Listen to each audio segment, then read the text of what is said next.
Welcome you again my friends. अभी हम पादप उत्तक प्लांट टिश्यूज़ के वन लाइनर क्वेश्चंस को कवर करने जा रहे हैं। This is going to help you in your PCS examinations a lot because these all questions, one liner questions, are totally exam oriented and which have already been asked in many examinations. So चलिए दोस्तों, पादप उत्तक का one liner cover करते हैं। उत्तकों का अध्ययन जीव विज्ञान की किस शाखा में किया जाता है? उत्तकों का अध्ययन जीव विज्ञान के किस शाखा में किया जाता है? तो वो होता है हिस्टोलॉजी। इसको बोला जाता है उत्तकी नहीं, औतिकी। औतिकी जैसे भौतिकी होता है, इसको औतिकी बोलते हैं। इसमें उत्तकों का अध्ययन किया जाता है। तो हिस्टोलॉजी का जो जनक होते हैं, जो फादर है, वो है मार्सेलो मैलपीघी। मार्सेलो मैलपीघी हैं जो फादर हैं हिस्टोलॉजी के। कैम्बियन तथा कार्क कैम्बियन किस प्रकार के उत्तक के उदाहरण हैं? तो ये हैं पार्श्वीय विभाज्य के या फिर लेटरल मेरिस्टेम के उदाहरण हैं। द्वितीयक उत्तक यानी कि द्वितीयक वृद्धि यानी कि सेकेंडरी ग्रोथ किसके विभाजन से होता है? ये कैम्बियम तथा कॉर्क कैम्बियम के विभाजन से होता है। चालनी नालिकाएं यानी कि सीव ट्यूब कहाँ पाई जाती हैं? तो ये फ्लोएम में पाई जाती हैं। फ्लोएम और जाइलम से क्वेश्चन PCS में पूछे जाते हैं, BPSC में पूछे जाते हैं। इसके सारे बिंदुओं को याद कर लीजिएगा।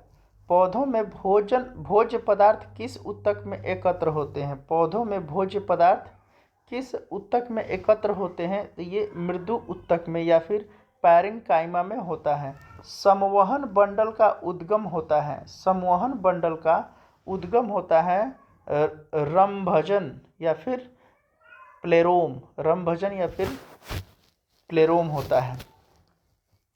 कैस्पेरियम पट्टी कहाँ पाई जाती है? कैस्पेरियम पट्टी होती है, ये इंडोडर्मिस यानी डर्मिस के नीचे वाले परत को इंडोडर्मिस कहते हैं, वहाँ पे पाया जाता है। अच्छा, पार्श्वीय मूल या फिर लेटरल रूट की उत्पत्ति कैसे होती है? तो ये परिरंभ से, पेरीसाइकिल से होता है।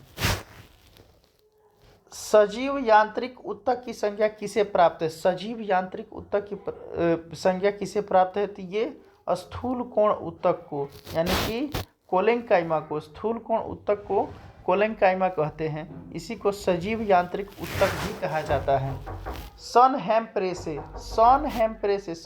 जूट प्राप्त किए जाते हैं फ्लोएम से। अच्छा, दृढ़ता प्रदान करने वाले उत्तक समूह स्थूल कोण को ही कोलेंकाइमा कहते हैं या फिर दृढ़ोत्तक एवं जाइलम। ये होते हैं जो दृढ़ता प्रदान करने वाले उत्तक हैं। यानी कि पेड़ मजबूत होता है कोई वृक्ष, तो उसमें जो है स्थूल कोण या फिर कोलेंकाइमा का बहुत इम्पोर्टेंस होता है। जलरंध्र यानी कि हाइडाथोड क्या होते हैं?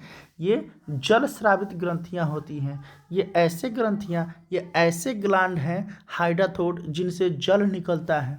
किन पौधों में जाइलम वाहिकाओं का अभाव होता है?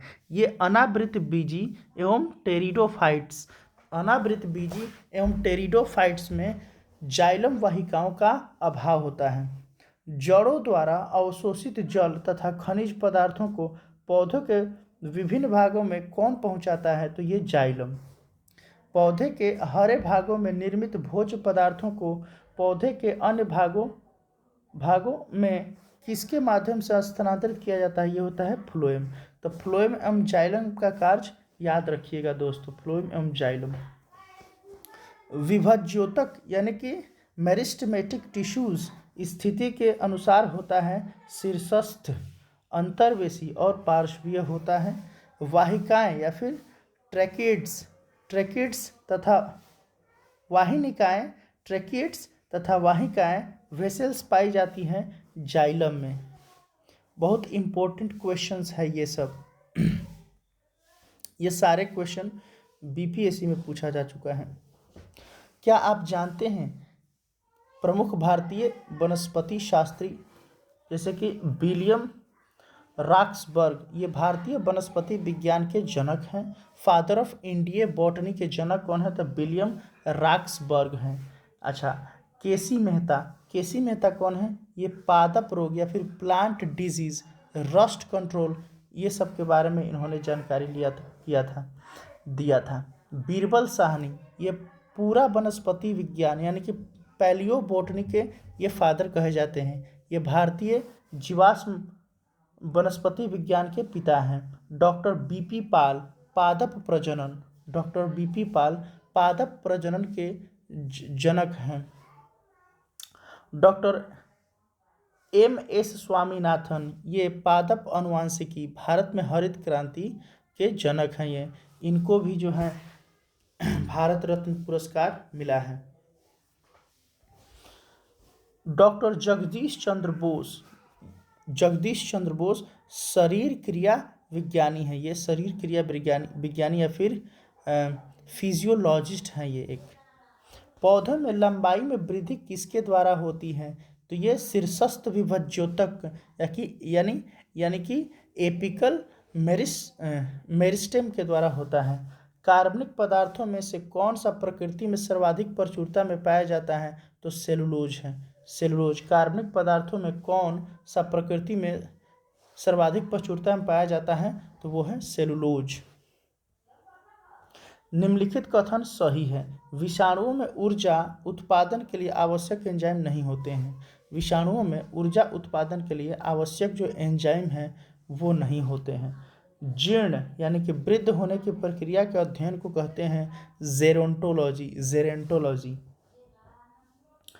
एक आँख का रोग है जिसका नाम है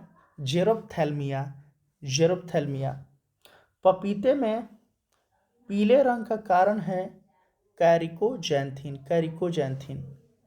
और पादप जगत हम लोग नेक्स्ट वीडियो में करेंगे। छोटा छोटा करके पढ़ने में अच्छा लगता है। Thank you so much friends.